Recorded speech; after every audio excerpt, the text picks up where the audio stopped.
Hey everybody, this is Aaron Price, CEO of the New Jersey Tech Council. In case you're not familiar with us, we are built to empower entrepreneurs and innovators in New Jersey and in the region. And so if you're not familiar with the Tech Council, check out njtc.org, become a member, learn about our events. We do lots of live shows, including one we're doing today. I'm really excited to welcome Mark Kolb. He's a partner at Tech Council Ventures. Mark, thanks for joining us. Welcome to the show. Aaron, it's my honor. Thank you for having me. I'm glad to get these notices on these invitations on very short notice to have a chance to chat with you online. So great. Thanks for having me. I'm curious of your choice of background. What we have a lot of virtual background options. What made you go with the Vineyard? Well, I happen to like Napa. I like wine. I collect wine, and that's a shot I took when we were visiting a vineyard out in Napa. Specifically, it's the Staglin Vineyard. Real great place. They contribute a lot of their profits to support of mental health. So real quality people. That's great. Great wine. Before we get into your venture, the venture part of your career right now, I see you on your spare time like to race cars. I do like. What and where do you race? I just race a base Carrera, a base Porsche Carrera. I do it with the local Porsche Club of America. I run up at the Lime Rock. That's a track up. I'm sure you've heard of Lime Rock up in Connecticut. I've been out at Watkins Glen a lot, which I like, and then at a couple tracks in South Jersey. Very cool. Who knew? A bit of an adventurer. The thing about racing a car is when you're on the racetrack, let me assure you, you don't worry about anything. There's just nothing in your mind except that next turn. And you can have the most stress in your whole life on every venture investment you've made or every company or this or that. When you're on a racetrack, nothing counts but the next turn. Have you ever crashed?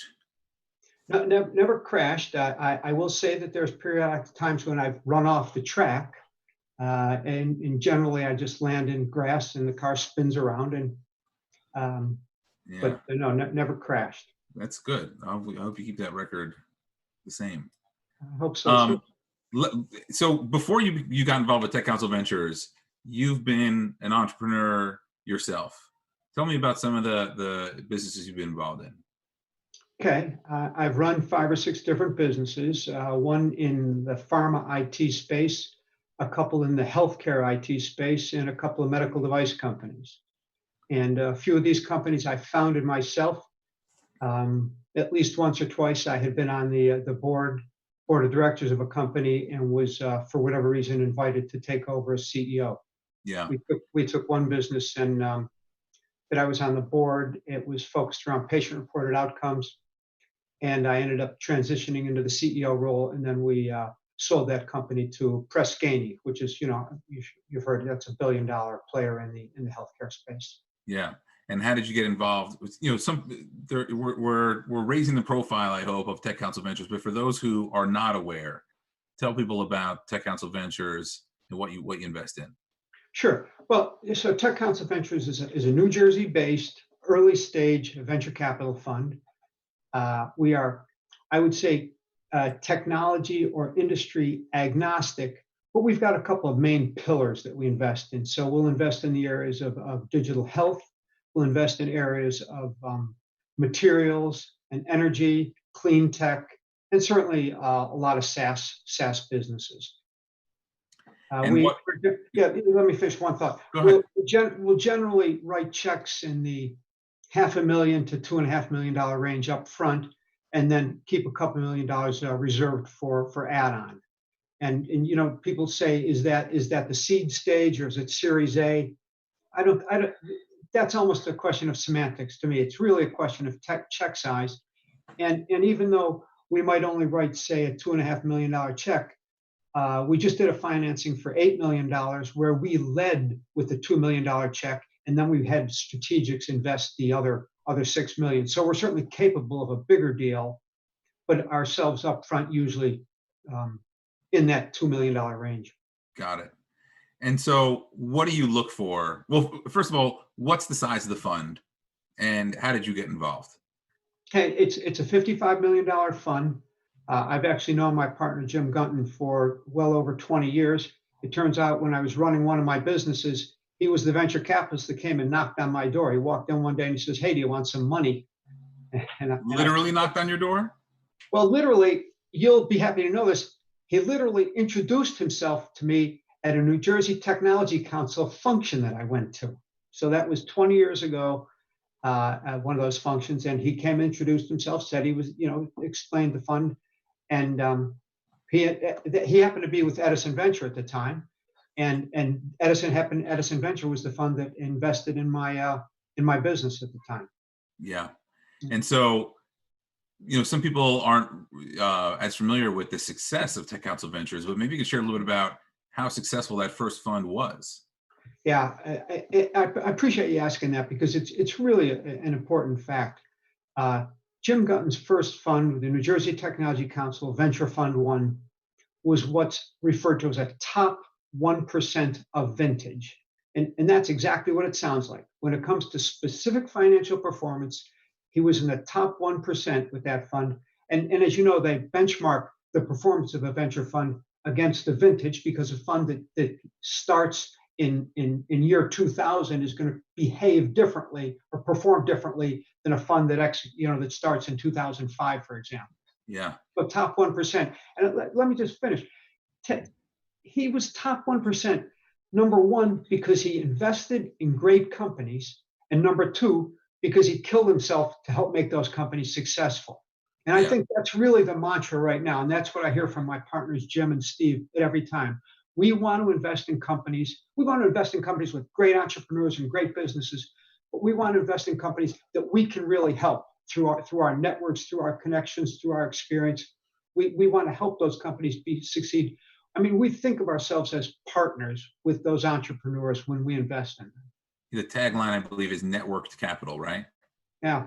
Yeah. I mean, even getting involved with, obviously with myself in the Tech Council, it's highly differentiated to have a fund associated with a technology group. And I think it brings a really interesting and significant advantage to New Jersey that we've got this group that brings lots of content and inspiration, education to the community and connectivity right alongside funding where, as you know, I think that there's a real need for more funding in New Jersey. And I think it's such an amazing asset to have these entities aligned.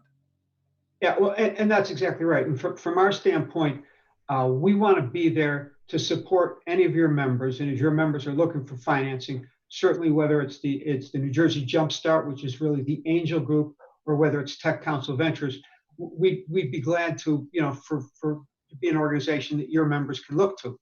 And correspondingly, we love the fact that you've got a vibrant and an engaged membership, because that's just good for our deal flow. And those are the smart entrepreneurs that we're hoping to be able to meet and invest in.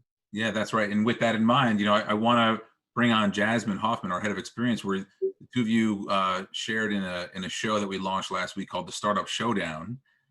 We had 3 entrepreneurs come in and pitch to several investors. How was that experience for you? Well, that was Jasmine. First of all, Jasmine did a terrific job. We had myself, plus we had one of the investors, Allison from Newark Venture Partners, and Kelly from Edison. So we had 3 New Jersey-based venture capitalists. Allison lined up. There's Allison, and lined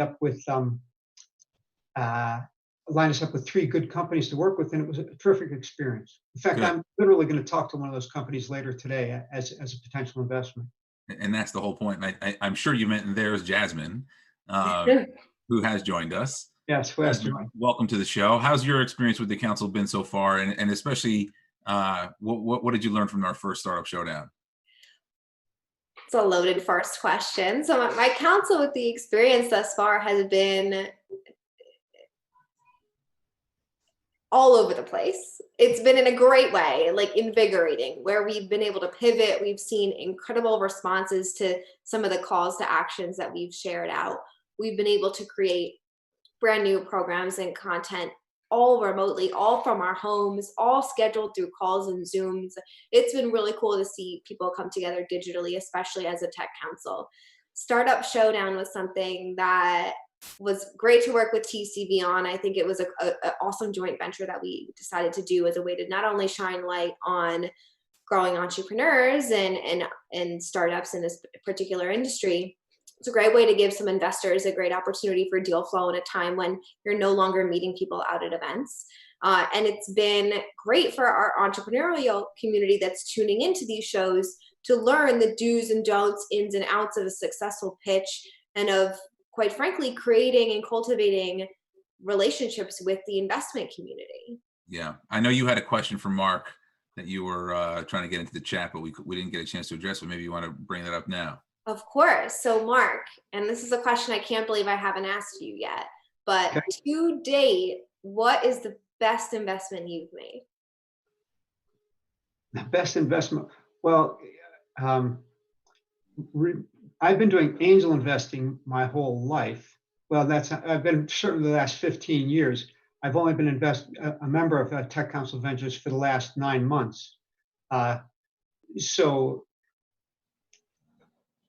that's a tough question to ask. I won't. Maybe not based on return, but what idea got you the most excited in all the years of your investing?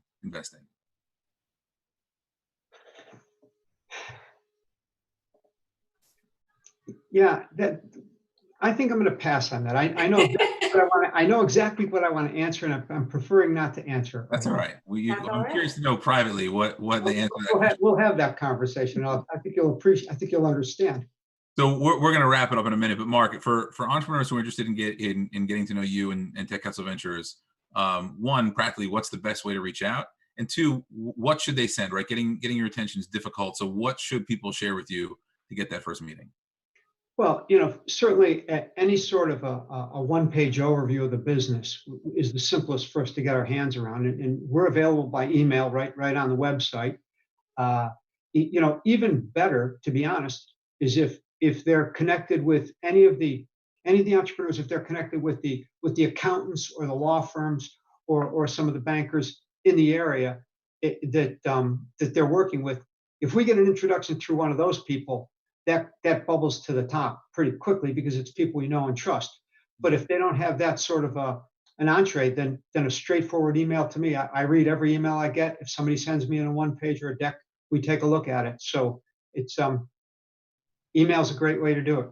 And Jasmine, before you sign off, what's the best way for people to get involved with, and potentially pitch or participate on the next Startup Showdown? So if you visit njtc.org/startup-showdown, you can apply to pitch on the show. We have our entire series programming schedule up through July with different episodes based on different industries. So you can apply there, and you can always reach out to hello@njtc.org if you want to learn more about Startup Showdown or the council. Awesome. Thanks, Jasmine. We're going to say goodbye to you before I wrap up with Mark. Well, Mark, last thing, what do you think the number one trait is in a successful entrepreneur? Oh, it's all about the individual. It's all about the motivation and drive, and someone who's just Jim Gunton uses the expression. He says, I like an entrepreneur who's got a chip on their shoulder. Someone who's got this, it's all about the drive that they're going to be successful, and they're going to walk through whatever wall they have to. Yeah. Drive and motivation is absolute determination. Yeah, exactly. Yeah. Cool. Well, I really appreciate you joining us on the live show today. I'm looking forward to seeing you in the office whenever we can potentially leave our houses again. But for now, enjoy your virtual vineyard. For anybody watching, look forward to seeing you at the next NJTC events. Keep an eye on njtc.org for a variety of shows we've got upcoming, including an economic forecast at the end of this week, an interview with Al Roker, who you may know from TV but may not realize is also a very active entrepreneur. And we'll see you next time on NJTC Live.